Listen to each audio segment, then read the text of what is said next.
নবী ও তার ঈমানদার সাথীদের জন্য এটা মানায় না যে তারা মুশরিকদের জন্য কখনো মাগফিরাতের দোয়া করবে, এমনকি যদি তারা তাদের ঘনিষ্ঠ আত্মীয় হয়, যখন এটি পরিষ্কার হয়ে গেছে যে তারা আসলেই জাহান্নামের অধিবাসী।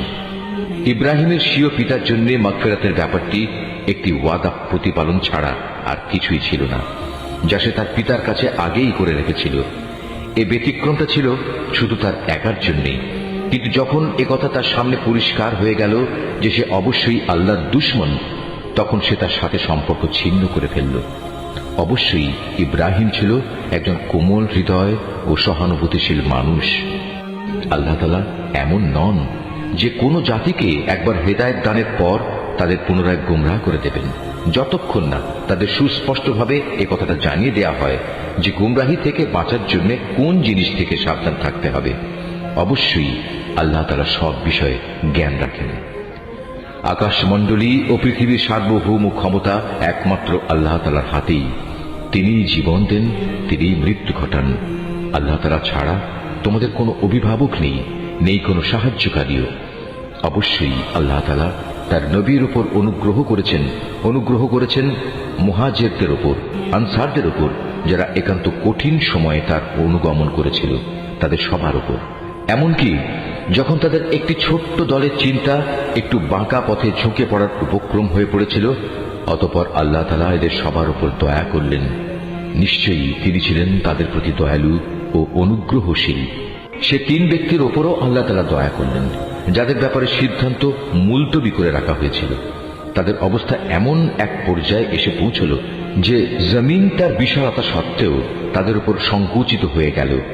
এমনকি তাদের নিজেদের জীবন নিজেদের কাছে দুর্বিষহ হয়ে পড়ল।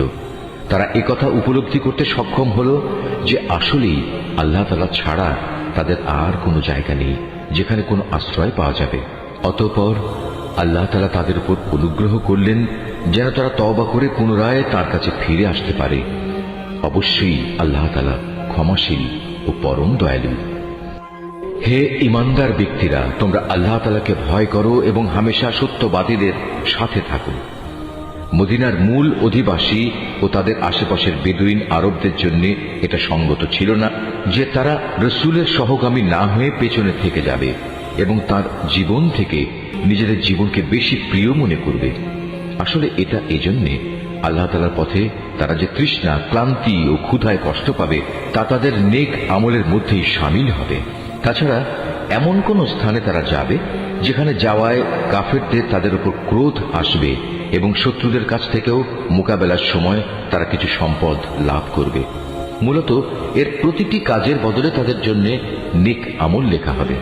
নিশ্চয়ই আল্লাহ তাআলা নেক লোকদের কাজের প্রতিফল বিনষ্ট করবেন না। এভাবেই তারা আল্লাহর পথে যা খরচ করে তা পরিমাণে কম হোক কিংবা বেশি, তা বিনষ্ট হয় না। এবং যদি তারা আল্লাহর উদ্দেশ্যে কোনো প্রান্তর অতিক্রম করে চলে, তাও তাদের জন্য লিপিবদ্ধ হবে, যাতে করে তারা দুনিয়ায় যা কিছু করে এসেছে আখিরাতে আল্লাহ তাআলা তার চাইতে উত্তম পুরস্কার তাদের দিতে পারেন। মোমেনদের কখনো কোনো অভিযানে সবার একত্রে বের হওয়া ঠিক নয়। তারা এমন কেন করল না যে তাদের প্রত্যেক দল থেকে কিছু কিছু লোক বের হতো এবং দ্বীন সম্পর্কে জ্ঞানানুশীলন করত। অতঃপর যখন তারা অভিযান শেষে নিজ জাতির কাছে ফিরে আসত, তখন তাদের জাতিকে তারা আযাবের ভয় দেখাত। আশা করা যায় এতে তারা সতর্ক হয়ে চলবে। হে ঈমানদার লোকেরা, কাফেরদের মধ্যে যারা তোমাদের সীমান্তের কাছাকাছি রয়েছে তাদের বিরুদ্ধে জিহাদ করো।